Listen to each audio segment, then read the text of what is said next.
আমি young জেনারেশনকে request করবো যে হতাশ হবেন না। হতাশার কারণে তারা আজকে বিভিন্ন জায়গায় চলে যাচ্ছে। শুধু হতাশা, চাকরি নাই হতাশ, গার্লফ্রেন্ডের সাথে বনিমনা হচ্ছে না হতাশ, তারপরে বাসা থেকে প্রেশার দেওয়া হচ্ছে হতাশ, কবে কামাই করবি কবে খাওয়াবি হতাশ, চাকরি একটা ভালো রেজাল্ট হচ্ছে না হতাশ। মানে হতাশাই কিন্তু মূল কারণ। ফ্রাস্ট্রেটেড তারা লাইফটার প্রতি, যে দূর লাইফে কিছুই করতে পারতেছে, চারদিক থেকে প্রেশার, তখন তারা হতাশ হয়ে বিভিন্ন খারাপ পথে পা বাড়াচ্ছে। তো হতাশা দূর করার জন্যে একটা বিষয় যথেষ্ট, সেটা হলো আপনি আল কোরআনের কাছে আসেন এবং 5 ওয়াক্ত নামাজ মসজিদে আদায় করেন। ইনশাআল্লাহ দেখবেন হতাশা আপনার মন থেকে চলে যাবে। এবং ডেইলি জিকির আজগারগুলো নিয়মিত করেন, দেখবেন ইনশাআল্লাহ আপনার মনটা আল্লাহর নূর বা আলো দিয়ে পরিপূর্ণ থাকবে। ইনশাআল্লাহ আপনি হতাশ হবেন না। আর শয়তান তখনই সুযোগ নেবে আপনার কাছে যখন আপনি হতাশ হয়ে যাবেন। আপনি হতাশ হয়ে গেলে শয়তান আপনার কাছে সুযোগ নেবে। হতাশ হবেন না কখনো না। লা তাহজান, তুমি দুশ্চিন্তা করো না, ইন্নাল্লাহা মা'ানা, আল্লাহ আমাদের সাথে আছে। এগুলো কিন্তু চারটাখানি কথা না।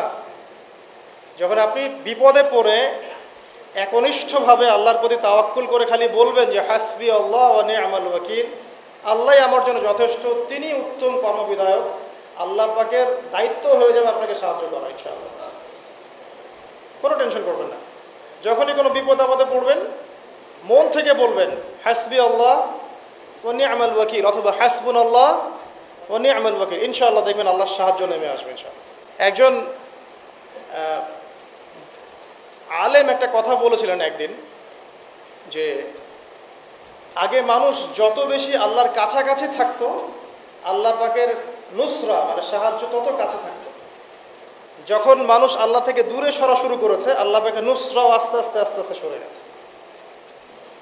এমনও হয়েছে এক সময় যে আসমান থেকে আল্লাহ পাক খাবার নাজিল করেছেন, এখন আপনি কল্পনা করতে পারছেন না। এমন হয়েছে এক সময় নেককার বান্দা হাত তুলে দোয়া করেছে, বৃষ্টি বর্ষণ শুরু হয়েছে। এখন সবাই মিলে আমরা ইস্তেসকার নামাজ পড়ছি, বৃষ্টি হচ্ছে না। আমাদের মন থেকে আল্লাহ পাক যত দূরে চলে গিয়েছেন, আল্লাহ পাকের নুসরা সাহায্য যে গায়েবী মাদাত, এটাও দূরে চলে যাচ্ছে। ইমানই সবচেয়ে বড় বিষয়। আমল করতে গিয়ে আমাদের মধ্যে ভুল ত্রুটি হতে পারে। এমনও হতে পারে কেউ সুদ খেয়ে ফেলছেন, কেউ জেনা করে ফেলছেন, স্পেশালি ইয়াং জেনারেশন অ্যাফেয়ার, হারাম অ্যাফেয়ার, জেনা করে ফেলছে, বা বাধ্য হয়ে সে হারাম জব করছে, ঠিক আছে, মাদকদ্রব্য সেবন করেছে। এমন কোনো পাপ নাই সে করে নাই। যদি এমনও হয় তারপরেও হতাশ হবেন না।